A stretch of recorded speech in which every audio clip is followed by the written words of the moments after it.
आप सभी को मेरा प्रणाम। अब तक हम शिव पुराण के रुद्र संहिता का अध्याय 11 पढ़ चुके हैं। आज हम पढ़ेंगे अध्याय 12। तो चलिए शुरू करते हैं। भगवान शिव की श्रेष्ठता तथा उनके पूजन की अनिवार्य आवश्यकता का प्रतिपादन। नारद जी बोले, ब्राह्मण प्रजापति, आप धन्य हैं क्योंकि आपकी बुद्धि भगवान शिव में लगी हुई है। विदे आप पुनः इसी विषय का सम्यक प्रकार से विस्तार पूर्वक वर्णन कीजिए।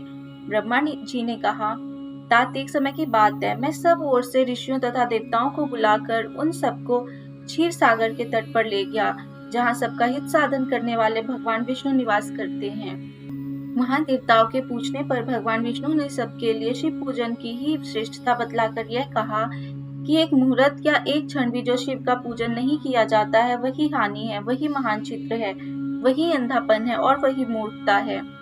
जो भगवान शिव की भक्ति में तत्पर है, जो मन से उन्हीं को प्रणाम और उन्हीं का चिंतन करते हैं, वे कभी दुख के भागी नहीं होते।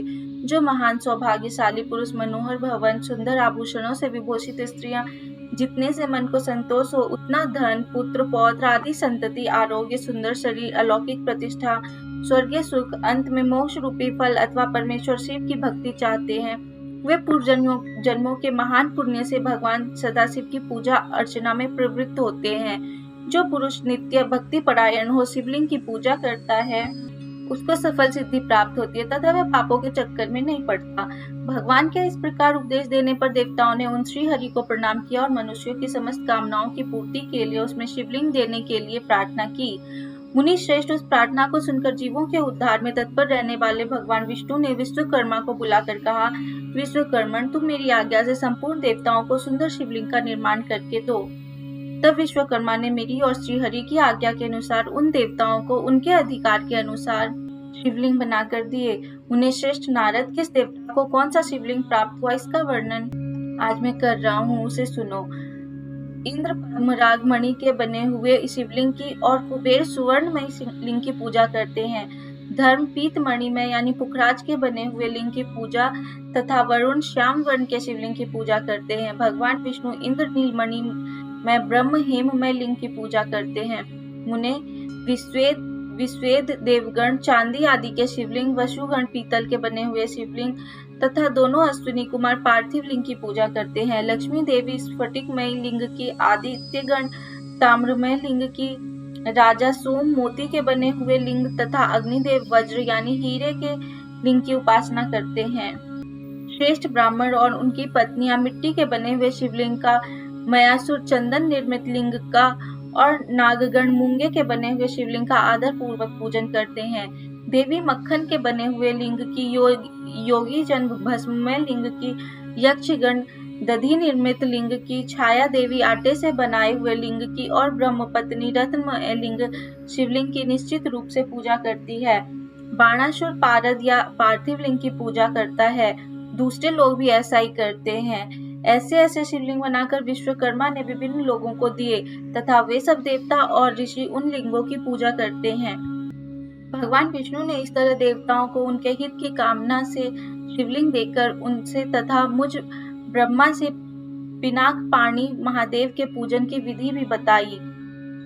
भव भक्ति परा ये च, भव प्रणय चेतस, भव संस्मरणा ये च, नते दुखश्च भाजनाम।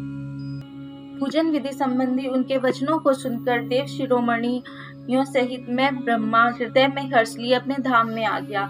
मुने वहां आकर मैंने समस्त देवताओं और ऋषियों को शिव पूजा की उत्तम विधि बताई, जो संपूर्ण अभिष्ट वस्तुओं को देने वाली है। उस समय मुझ ब्रह्मा ने कहा, देवताओं सहित समस्त ऋषियों, तुम प्रेम परायण होकर सुनो। मैं प्रसन्नता पूर्वक तुमसे शिव पूजन की उस विधि का वर्णन करता हूँ जो भोग और मोक्ष देने वाली है। देवताओं और मुनीश्वरों, समस्त जंतुओं में मनुष्य जन्म प्राप्त करना प्रायः दुर्लभ है।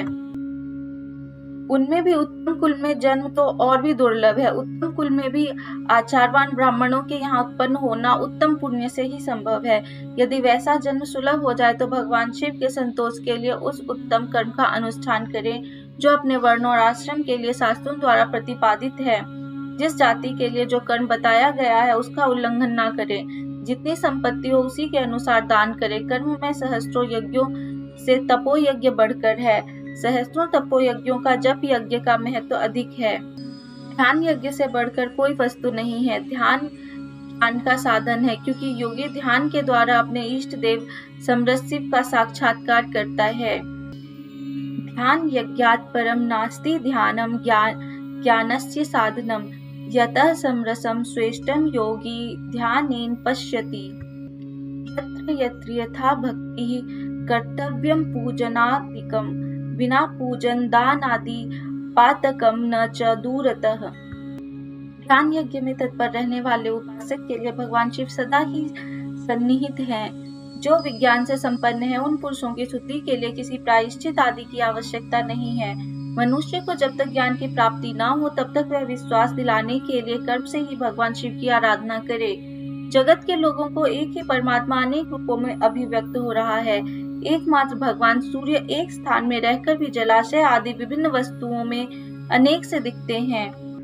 देवताओं, संसार में जो जो सत्य या असत वस्तु देखी या सुनी जाती है वह सब परब्रह्म शिव रूप ही है, ऐसा समझो।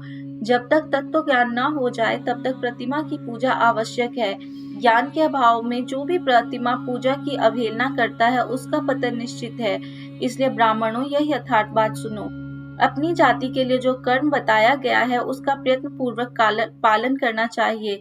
जहाँ जहाँ यथिवत भक्ति हो उस आराध्य देव का पूजन आदि अवश्य करना चाहिए, क्योंकि पूजन और दान आदि के बिना पातक दूर नहीं होते। जैसे मैले कपड़े में रंग बहुत अच्छा नहीं चढ़ता है, किंतु जब उसको धोकर स्वच्छ कर लिया जाता है तब उस पर रंग अच्छी तरह से चढ़ते हैं। उसी प्रकार देवताओं की भली भांति पूजा से जब विविध शरीर पूर्णतया निर्मल हो जाता है तभी उस पर ज्ञान का रंग चढ़ता है और तभी विज्ञान का प्राकट्य होता है। जब विज्ञान हो जाता है तब भेदभाव की निवृत्ति हो जाती है। भेद की संपूर्णतया निवृत्ति हो जाने पर द्वंद्व दुख दूर हो जाते हैं और द्वंद्व दुख से रहित पुरुष शिवरूप हो जाता है। मनुष्य जब तक गृहस्थाश्रम में रहे तब तक पांचों देवताओं की तथा उनमें श्रेष्ठ भगवान शंकर की प्रतिमा का उत्तम प्रेम के साथ पूजन करे, अथवा जो सबके एकमात्र मूल हैं उन भगवान शिव की ही पूजा सबसे बढ़कर है, क्योंकि मूल के सींचे जाने पर शाखा स्थानीय संपूर्ण देवता स्वतः तृप्त हो जाते हैं। अतः जो संपूर्ण मनोवांछित फलों को पाना चाहता है वह अपने अभीष्ट की सिद्धि के लिए समस्त प्राणियों के हित में तत्पर रहकर लोक कल्याणकारी भगवान शंकर का पूजन करे। यहाँ पर हमारे रुद्र संहिता का अध्याय 12 भी समाप्त होता है। जल्दी ही हम आपको मिलेंगे इसके अगले अध्याय के साथ। तब तक हमारे चैनल को सब्सक्राइब कीजिए, वीडियो को लाइक कीजिए और अपने सुझाव हमें जरूर कमेंट बॉक्स में बताएं। और अगर आप कुछ और सुनना चाहते हैं तो प्लीज वो भी हमें कमेंट बॉक्स में जरूर बताएं। ओम नमः शिवाय।